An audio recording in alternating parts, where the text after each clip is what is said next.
So I come out here this morning to do some projects, and what do I discover in my neighbor's yard about 50 feet away?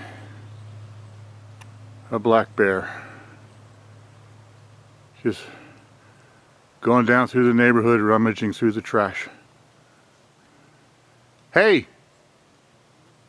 Yeah, you.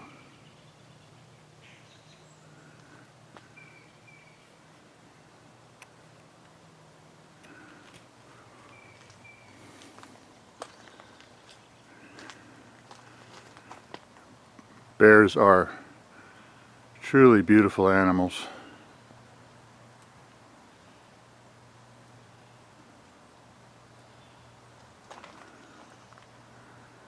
Just a minute ago when I first saw him, he was rummaging through that bag of trash, and there he's back again.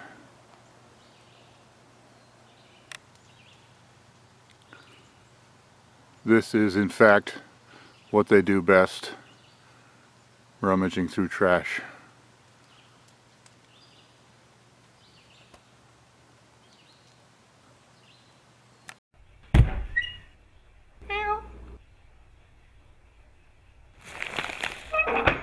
Tiny house prepper. Well, that was exciting. Actually, I want to talk to you about our sunroom. I had just come out here to set up this camera for this shot, and that's when I discovered the bear right over there. So now that that excitement is done, come on with me into the sunroom.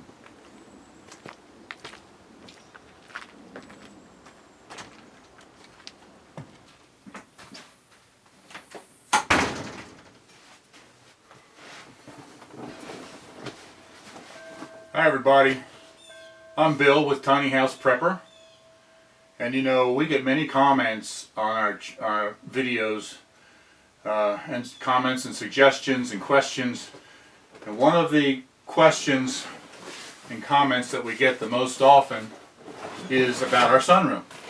And the question is, with your incredible construction skills, thank you very much, why don't you insulate the sunroom to turn it into a true 4-season room so you can use it all year round instead of just a 3-season sunroom?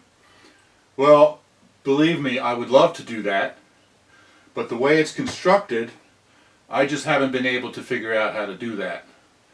I don't know the history of this sunroom or the trailer. I know the trailer is a 1977.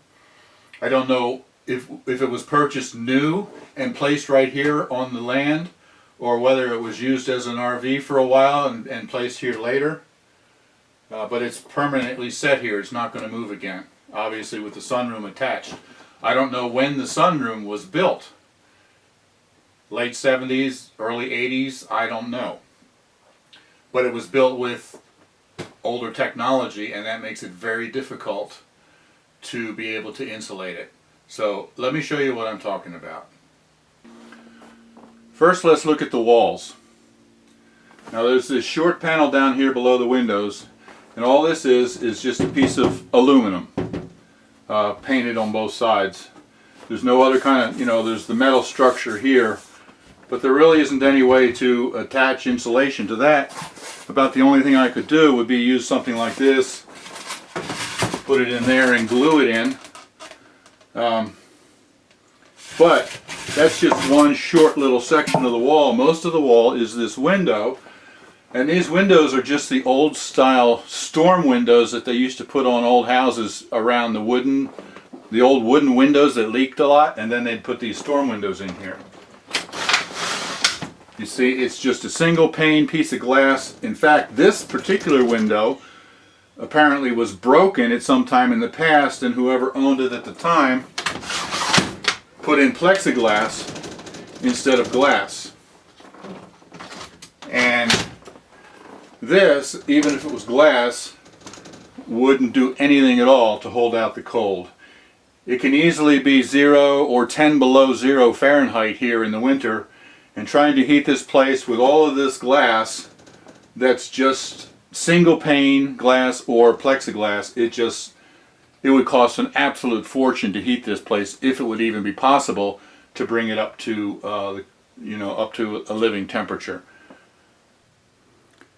Now, as you can see, well, the storm door isn't even a standard size door. I replaced the door because the old one was broken, and you can see down here I actually had to put the door on the outside because the opening is about 3 inches shorter than a standard door, so I can't really even put a standard door in there.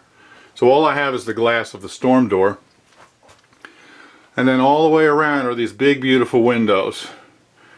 Now this makes it really beautiful for light and airy feeling, especially if you open them all. It's really fabulous, but they wouldn't do anything at all to hold in the heat. Now, the only possible solution I can see would be to actually build a 2x4 wall right here inside where I could insulate below, and then I would have to get real windows, to put on the inside of the storm windows. But the problem is to get real double pane low E windows in this size, because these are pretty large, and I don't even know if I could actually match the size. I would end up with some kind of a mismatched window on the inside compared to the storm window on the outside. But that would be expensive, and to go all the way around with these, that would be probably quite a few thousands of dollars to put new windows all the way around. The only other option would be to just go with 2x4 walls and block out the windows, but then I don't have a sunroom anymore. So that's a real problem. But that's not even the biggest problem. The biggest problem is the ceiling. Now the ceiling is just one piece of metal. It's corrugated for strength, but I don't really know of any way to be able to insulate that. If I was going to use regular fiberglass insulation, I would have to put beams across to hold up the insulation, and that's a pretty big span. I think it's 12 feet going from there to there. So I would have to go with at least 2x10s, and they would have to go this way underneath of this beam that holds up the roof, which means they would be down about here, and I'd be bumping my head on it because this isn't that tall. So I really don't see that that's a possibility. Another thing that I could possibly do is use some of this insulation and actually glue it up there. That might work a little bit better. But then, what do I do? Paint it? I don't know. And we have these gaps up here where it would get incredibly hot up there, and there would be no way to vent that heat because this runs right into the wall. So I'm not sure that that's a solution. But another big problem, this is the door that goes into our bedroom. It's the back door of the trailer. And as you can see, when I open the door, there's about an inch of space right here. So there isn't any room in the section where the door opens. There isn't any room at all to put any kind of insulation in there that would make any kind of, positive effect. So now it is possible, I think, that an insulation company could actually come in here and put some kind of spray-on foam insulation that might stick to it, and that might be a solution. But I don't know what that would look like. I don't know of any way to cover it to make it look nice, and it would probably look like the ceiling of a cave in here with all those stalactites hanging down from the uneven insulation. So I really don't see any way to be able to do this without just tearing the whole thing down and starting all over again.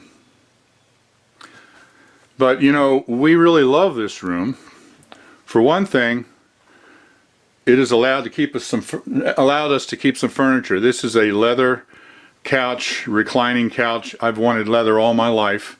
I love leather couches, and we got this just like I don't know, 3 years or so before we lost our house and we had to come into this little place. We've got this couch and we've got this matching leather recliner. And so this room has allowed us to keep those even though we can only use it in the summer. We also have this china cabinet that belonged to my grandmother that we are able to keep because we have this room. Elizabeth got a tea set when we were in Germany, and there's the tea set from Germany, and this one came from Japan.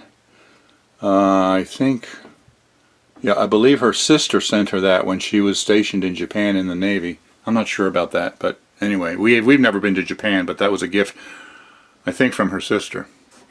So there's some real keepsakes here, and so we're glad to have the room.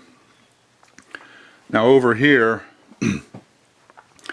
that is a deep freezer from a past life. We used to use that all the time, but quite frankly, especially since we've got Thrive Food now, we never use that. If I open that up, you'd see we have like 3 things in there.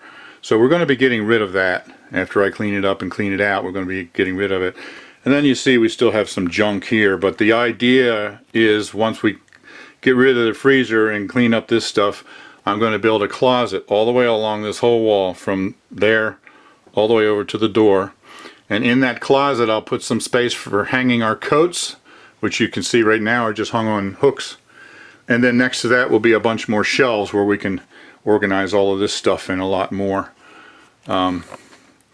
You know, one of the difficulties of living in a tiny space is downsizing, and we've been here 2 years and we're still downsizing. And here's what I mean. I collect mugs. I've collected them all my life. Well, not so much mugs as just coffee cups. So we've got here Florida, Cancun, Yosemite, California, Alaska. I got that when I was in Anchorage. That one was the OK Cafe, which was across the street from the OK Corral in Tombstone, Arizona. I've got mugs like that from not only all over the country, but literally all over the world. I've got them from Korea, I've got them from all over Europe when we were stationed there.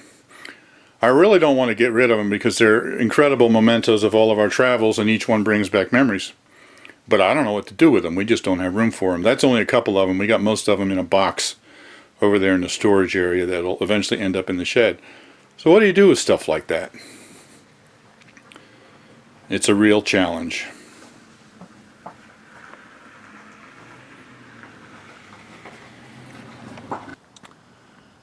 So there it is.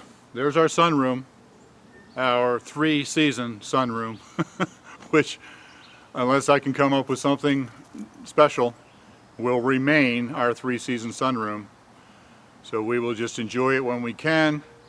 It's not really necessary, to tell you the truth, for us to have the space. We can live perfectly fine just with inside the little trailer.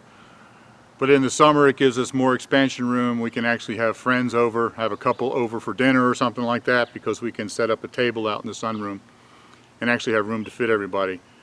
If we have everybody standing in the living room of the trailer, well, all we can do is just stand there, you know, toe to toe and chin to chin, because that's all the room we've got. But the sunroom gives us that expansion room that we really enjoy. But it will remain, like I said, a 3-season sunroom. So I hope you've enjoyed this explanation. I know a lot of you have been curious about that because we get, like I said, we get constant comments about why don't you expand into the sunroom and insulate it so you can use it year-round. So now you know why. So if you've enjoyed this video, please like it. That really helps us. And you know, if you're not subscribed yet, of course, there's a great opportunity to just subscribe right down below.